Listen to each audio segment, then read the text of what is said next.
Fala galera, beleza? Hoje eu quero falar sobre CPU e vCPU. Então eu recebi um questionamento recentemente perguntando qual era a diferença, porque ele estava acostumado, uma pessoa estava acostumada com CPU e de repente ele começou a ver opções como vCPU na hora que você vai selecionar um tipo na AWS, e não só na AWS, né pessoal? Hoje em dia com o ambiente virtualizado, nós temos bastante vCPU ao invés de ver apenas CPU. E qual é a diferença? O que eles querem dizer? Bom, imagina o seguinte.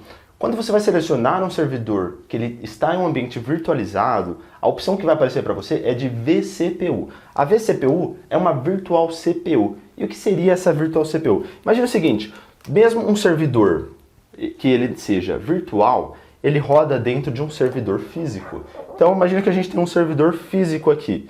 Esse servidor físico, pessoal, ele vai ter uma CPU, uma quantidade de CPU dentro dele. Esse daqui, por exemplo, deixa eu até fazer um desenho diferente. Esse daqui, por exemplo, ele poderia ter 4 CPUs. Coloquei um valor bem pequeno, né? Ter um servidor com 4 CPUs é pouca coisa, um servidor físico. Mas vamos dizer que a gente tem 4. E ele é um quad-core. Isso quer dizer que para cada CPU, então para cada CPU, aqui ele tem 4 CPU, tá pessoal? CPU apenas. Para cada uma dessas CPUs, se você abrir ela, você vai ver que essa CPU, ela tem 4 cores. Logo, pessoal, aqui está o core 1, 2, 3 e 4. Ela vai rodar tudo de forma serial. O que isso quer dizer? Mesmo você tendo 4 processadores, a instrução que vai acontecer lá no hardware, ele vai executar uma de cada vez, tá? Então isso daqui é só importante você ter em mente que ele vai executar uma de cada vez. Então tá bom.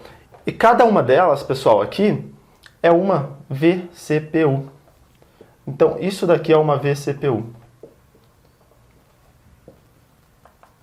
Então, saiba que quando você selecionar um servidor e esse servidor, ele estiver falando, olha, esse servidor tem 2 vCPU, dependendo qual for o hardware, dependendo da quantidade de cores que ele tiver, pode ser que aqui você esteja rodando o processo seu, então você está rodando seu processo, e pode ser que outro servidor que não tem nada a ver com você, ele está rodando um outro processo, porém ele está na mesma CPU. Isso daí, galera, são conceitos de virtualização, e essa é a diferença. Saiba, galera, que quando você compra um servidor virtual, o termo de CPU, o vCPU, né, ele não quer dizer que você tem um CPU físico, tá? Isso daí faz muita diferença na performance, mas é assim que funciona em ambientes virtual, o conceito de virtualização, o vCPU, tá bom, galera? Então essa daí é a diferença, e é isso daí que eu estou respondendo devido a um questionamento, e até o próximo vídeo.